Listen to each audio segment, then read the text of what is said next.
right, here is another project for the bench, a wagon vise. I spent $28.23 on some parts and have some scrap purple heart here, some walnut or something, I don't even know, scrap piece. Well, not really a scrap piece, it's a pretty nice piece. So we're going to take the end off here where it is scrap to and keep the rest of it nice, and go put it back on the shelf. So we'll be able to take a piece of scrap, yay big or so, from this. So essentially, we're going to say it's $28 piece of hardware here for this unit. A lot of people don't consider the wood when they build these videos, and I think that's kind of BS.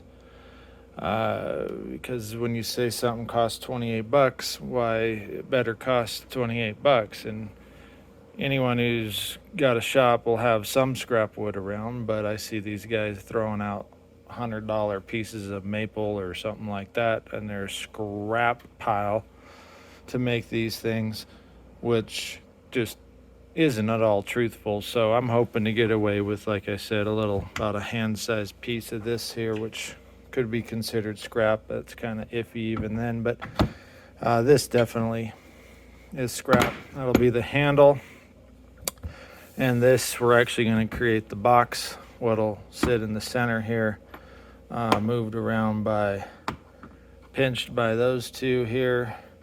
That'll go out there on the end. That'll go up between there, betwixt there. This one will be the wee bit that holds on the end there. It keeps her from weeble wobbling around.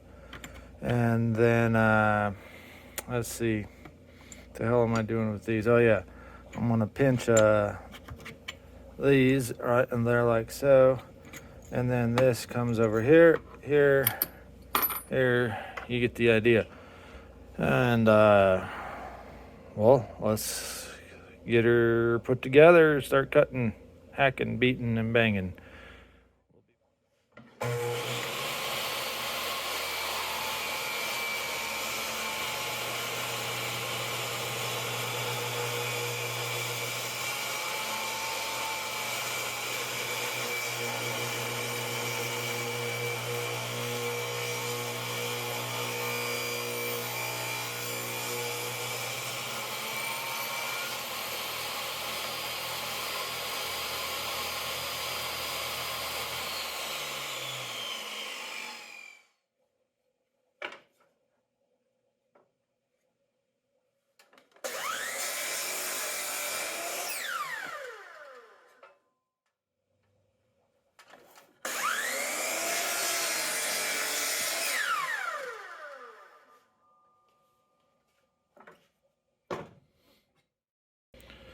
Well, as you can see, I got a wee bit puckered there making that cut, wanting to make sure I had enough. So I'm going to make the weak excuse that I'm cutting that knot out of that board, even though there was another one, just to make sure I've got plenty of glue up board for the box. And I wanted to clarify, the people that do make great content with the scrap wood challenge, etc., with those really nice pieces of wood, for my budget, I'm not going to dog on them. That's good for them, good content. I learn a lot from those guys, and I just feel like, for me personally, an $80 bunch of scrap wood is not scrap. $80 is a lot of wood to me, so I just think it's slightly misleading for those of us with more frugal budgets. But if you've got a couple $1,000s in hardwood laying around the shop, then 50, 60, 70 bucks worth of scrap might be scrap, but not to me. Anyway, end rant. This will be our nice handle. This will be the box. Let's quit talking and get to cutting.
All right, well, we got that looking pretty nice. Still probably need to do a little touch up just to make it perfectly rounded.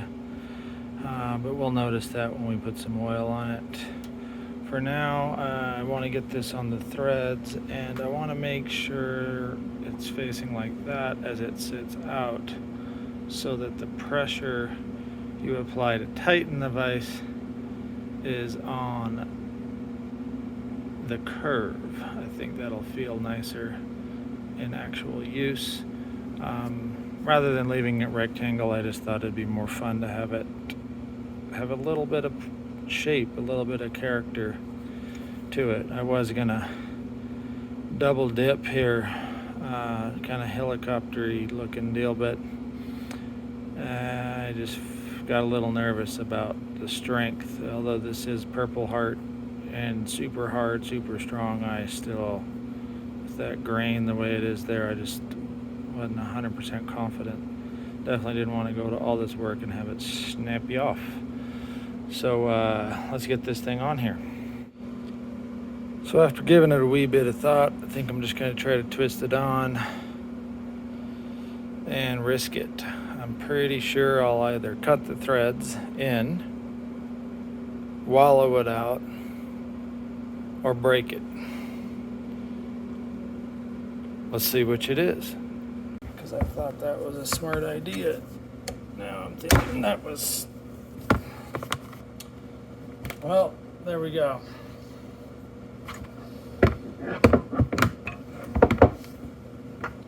That's a bummer. Forgot to show it, but we cleaned up our glue up block, and I'm pretty sure I'm gonna actually do it this way and put the dog hole here and only have about that much for the vise portion, and then cut down in here and embed this into the under part of the vise table, I mean. So that L is out, and I'm going to drive this whole unit from here actually, and this part will slide, and then this part is just going to be what's visible up top, because I saw another guy, the way they do it, another manufacturer, and if you do it, so let's line these up on some 1, 2, 3, 4, 5. So there'll be center right there. So if I bring this right up to center and drive this block here with the dog hole here, and this part not part of the bench, see what I'm getting at here? Then if I want to drop something like this in, I can, because here's the end of the table, right? Or the bench comes here, covers this like so, and so it'll make a hell of a lot more sense once I do it. But I think you get the idea, is that this is the portion what has the notch in the table, and it'll slide independent, And then this part over here is hidden underneath the table, so the table runs like so. That way you can put something along down and this thing is not in your way. So I was gonna make this like this, put the dog hole here or something like that, but I think this thing's strong enough. Says the guy who just broke his handle. I think I might have learned my lesson there. So if we just take this deal here and do something about, you know, like that, more like, say like that, and then put that hole right there, then I think we'll have something. Who knows? I might regret it all, and if I do, why then I'll just cut the damn thing here, put it there, and call it. Actually, I'll put it right there. But anywho, onward and upward. All right, so I drilled a hole dead center. I made this thing 4 5/8 wide. This will give me just shy of 2 inches because of this bushing to bring this as the vise part with the dog hole here, essentially. I think I'm going to use some more scrap wood and just grab a little wee bit of maple piece off here and glue that on both sides. It'll look cool. It'll give a little different appearance. Actually, maybe I'll do it that way so that the grain, yeah, that looks nice, huh? Yeah, do that on both sides just so that it's got a little color difference, a little bit more meat to the bone there. Put that dog hole in. Maybe I'll just do it on the back side. I don't know. I'll think about it.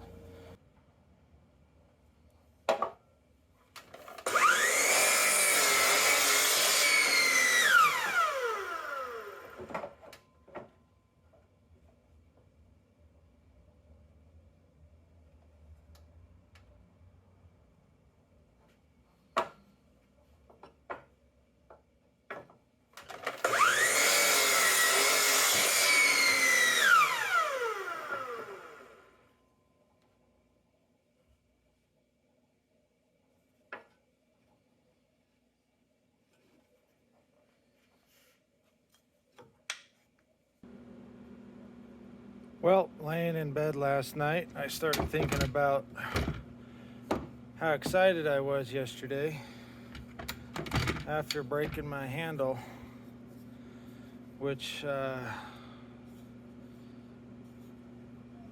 don't know, that seam is going to be visible no matter what, but I don't think I want to make another one.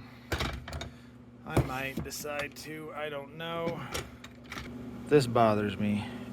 I'm gonna sand it and see if I can't get that to disappear. I don't think it's going to, so I want to see if I can't just restart from that other piece of scrap I had and cut those in there really quick with a different blade. That's the previous blade, and this one's a little thicker coping saw blade. Maybe I can knock that out pretty quick. I don't want to spend a ton of time on it right now, at least. Otherwise I'll just clean that one up a little bit and get it on here. Then I was thinking that I don't know what the heck I was thinking. If I pinch this block between two nuts, it's not gonna thread on and off this thing like I want it to, because there'll be pressure on the threads outward.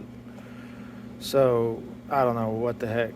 It was late when I was over at Ace the other day thinking about how to do this. So instead, I am going to go ahead and carve out this and bury this nut in here on both sides and epoxy it in. And then I just got to think about how this is going to slide. It'll end up like that, slide well inside that groove. Because remember, I got to cut this out too. so the table can come across here, but just have the slot open right here. And so I need that glide action there. So it may not even matter if I just take this piece here, put it here. I just got to think about it, and then that would even help block that nut in really nicely. Plenty of space to do it with, in fact. So I'm going to get after it and see what we can do to carve this up. I'm going to just do this one off camera first, and if it seems like it's going pretty smooth, then I'll turn the camera back on and show you guys doing that one. Well, that made short work of that. That took about 60 seconds with this new blade on here. But what's funny is, look at that tooth count. And then this one here, I thought this one would work a lot better. Look at the tooth count. This is actually another one right here, spare one. So look at that. That's what I thought would work better. This one works drastically better than this one does. So, food for thought. Let's get after it.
Grit later,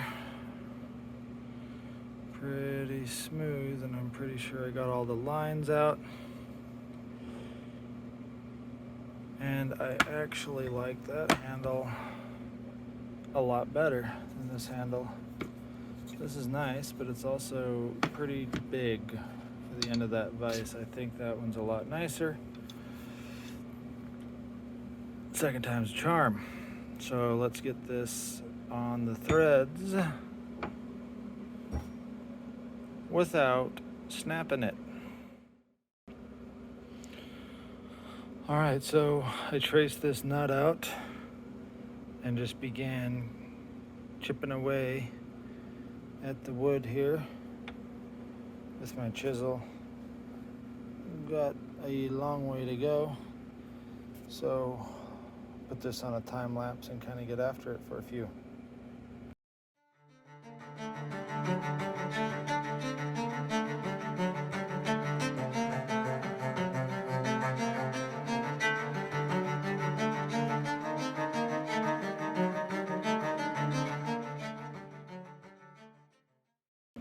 Well, there we go.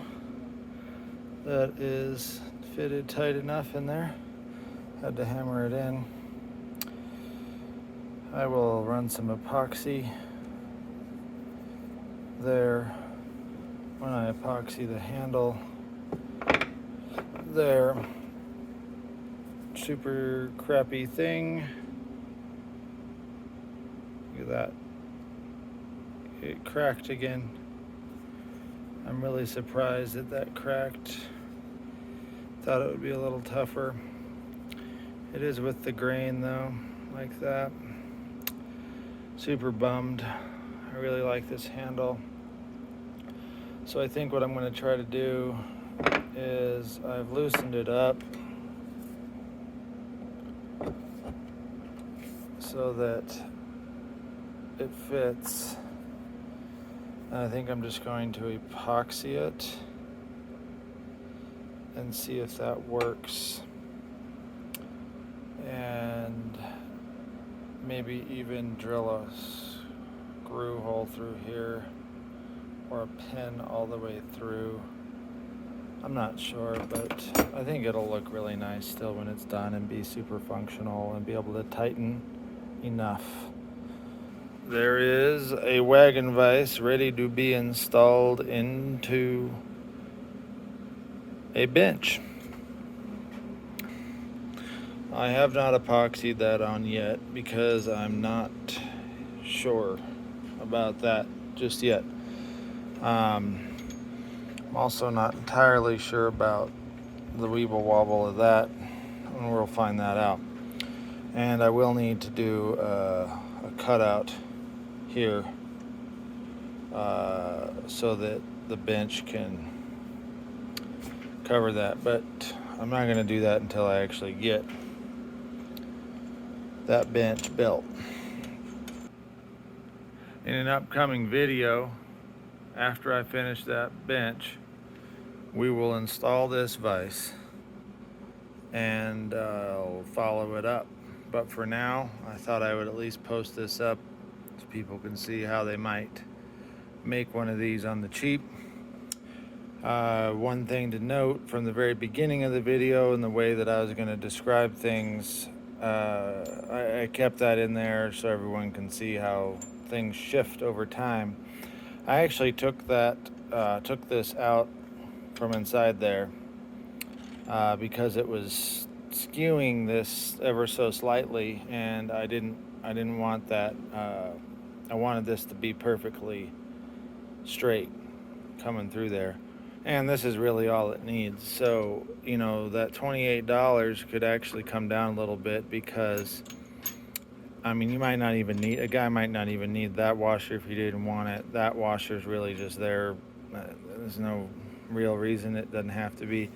I'm going to put it since I've got it. And same with that one there. So you could probably save yourself another, I don't know, a couple bucks and probably get that thing down below $25. The other thing is this is 2 feet. They do sell 1 foot sections of this as well. It's even cheaper. So depending on how long you want this, I felt like I wanted mine pretty long, but that does put a long gap in the top of the bench too. So that is something to think about. You know, anyway, it was all theory until we get this thing installed and see how it actually works. So see you next time. Rabbit hole junkies, man. It's in the name.